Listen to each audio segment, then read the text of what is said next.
پاس زکوٰۃ دے سکتے ہیں صاحب نصاب کو.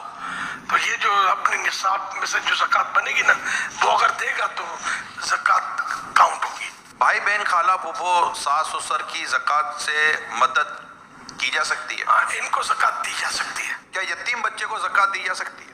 ہاں یتیم بچہ اگر حقدار ہے تو اگر سمجھدار ہے تو اس کو مالک کر دے, اس کا خود ہی مالک ہو جائے. نہ سمجھے تو اس کا جو سرپرست ہے اس کو دے دے, وہ قبضہ کر لے.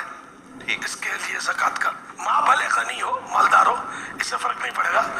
تو یتیم اصل کہتے کس کو ہے؟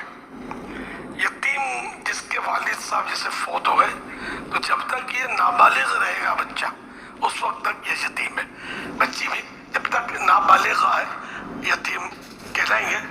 اب جیسے ہی بالغ ہوں گے تو اب یتیم نہ رہے. عورت کی زکوٰۃ ادا کرنا کیا اس کے شوہر کی ذمہ داری ہے؟ شوہر سے اس کا کوئی تعلق نہیں. عورت اگر صاحب نصاب ہے تو اس پر زکوٰۃ فرض ہو جائے گی. زکوٰۃ میں انگلش تاریخ کا اعتبار ہے یا اسلامی تاریخ؟ ہجری سن کا اسلامی تاریخ. اسلامی تاریخ کا. کسی وقت قرض چڑھا ہوا ہے تو کیا اب وہ اتنی رقم کو مائنس کر کے زکوٰۃ کا حساب لگائے گا؟ مائنس کر کے زکوٰۃ کا حساب لگائے گا. کیا آرٹیفیشل جویلری پر بھی زکوٰۃ دینی ہوگی؟ آرٹیفیشل جیولری پر ویسے زکوٰۃ نہیں ہوگی استعمال میں ہے تو. اگر کوئی اس کا کاروبار کرتا ہے تو اب وہ شرائط پائے جائیں گے تو زکوٰۃ فرض ہوگی. کیا زکوٰۃ میں راشن یا فریج موٹر سائیکل کپڑے وغیرہ یہ بھی دے سکتے ہیں؟ جو بھی مال ہو نا مال دیا جا سکتا ہے زکوٰۃ میں. یہ مال ہے جن کے آپ نے نام لیے. پچھلے سالوں کی زکوٰۃ نہیں دی تو کیا توبہ سے معاف ہو جائے گی؟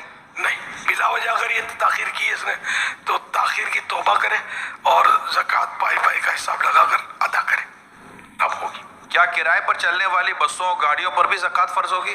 نہیں, اگر یہ کرائے پر چلانے کے لیے رکھی ہے اور اس جو آمدنی ہے نا وہ زکوٰۃ میں کاؤنٹ ہوگی. حضور آپ کیا مشورہ دیتے ہیں کہ جن پر بہت ساری زکوٰۃ فرض ہوتی ہے 2 کروڑ 5 کروڑ 10 کروڑ 25 کروڑ 50 کروڑ یا اس سے زیادہ, تو اب وہ سال پورا ہو گیا اب ان کو زکوٰۃ نکالنا بڑا آزمائش ہوتی ہے, تو کیا یہ ایک پچھلے سالوں کے مقابلے میں اپنا کچھ اندازہ لگا لیں کہ اللہ پاک نے چاہا تو آتے سال کم از کم اتنی زکوٰۃ تو میرے پر فرض ہو ہی جائے گی, تو وہ اس کو باقاعدہ تقسیم کر کے کروڑ 1.5 کروڑ 50 لاکھ روپے کر کے یہ اپنی زکوٰۃ دیتے رہیں, یا پھر ایڈوانس میں زکوٰۃ جیسے کہ مثال کے طور پر ہم جا کر جیسے زکوٰۃ کی اسلامی بھائی سے بات کرتے ہیں تو کوئی بڑی رقم اگر ہمیں دینا چاہتے تو وہ ہمیں اسی طرح بعض اوقات کرتے ہیں کہ ہم انشاءاللہ اگلے اتنے مہینے تک ہم آپ کو اتنی رقم دے دیں گے, تو وہ ایڈوانس زکوٰۃ کے طور پر بھی دیتے ہیں. تو یہ ایسا لگتا ہے کہ شاید لوگوں کے لیے یا جن کی بڑی زکوٰۃیں ہوتی ہیں بڑا اماؤنٹ ہوتا ہے تو شاید ان کے لیے کچھ آسانی ہو جاتی ہے, تو ہر ایک کو ایسا کر لینا چاہیے. جن سے بن پڑے وہ ایڈوانس پہ دیتا رہے گا نا اس طرح کا آدمی تو یہ بوجھ کم پڑے گا.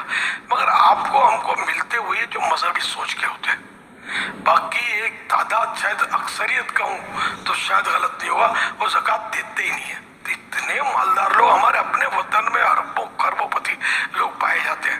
اگر یہ سارے دیانتداری کے ساتھ زکوٰۃ ادا کریں اور زکوٰۃ ان کے حقدار تک پہنچے تو شاید ہمارے وطن سے تو غربت ختم ہو جائے. اتنا مال لگ کے بیٹھے ہوئے ان کو خود اپنے مال کا حساب پتہ نہیں ہوتا کہ کتنا مال ہے کہاں کہاں پھنسا ہوا ہے. ایسے بھی پائے جاتے ہیں, میرا گمان غالب ہے. طرح طرح کے لوگ ہیں, ہمیں وہ نہیں ملتے وہ لوگ, ہم تک ان کی اپروچ ہی نہیں ہے, نہ ہماری ان تک اپروچ ہے. اللہ پاک توفیق دے کہ فرض ہے, یعنی آپ وہ 50 کروڑ کیسے دوں گا تو بالفرض اگر کسی کے پاس 50 کروڑ ہے تو یہ بھی 2.5% ہے نا 50 کروڑ 97.5 تو آپ کے پاس اب بھی 100 میں سے بچ گئے نا, آپ کے پاس خربوں روپے نا, اس کا مطلب تو دینی چاہیے. رائے خدا میں دینے سے کم نہیں ہوتا بڑھتا ہے, ورنہ یہ مال ڈوب جائے چوری ہو جائے مال تلف ہو جائے کہیں بھی ضائع ہو سکتا ہے, آگ میں جل جائے یہ بھی ہو سکتا ہے. لیکن جس کے یہاں آگ لگی یا کوئی اس طرح کی آفت آئی اور نقصان ہوا اس کا ہم یہ نہیں کہیں گے کہ چونکہ زکوٰۃ نہیں دی تھی اس لیے ایسا ہوا. یہ مطلب فیصلے ہمارے ہاتھ میں نہیں ہے, یہ جانے اس کا رب جانے. ہم زکوٰۃ کی ترغیب دلائیں, یہ باتیں بھی حدیثوں میں ہیں.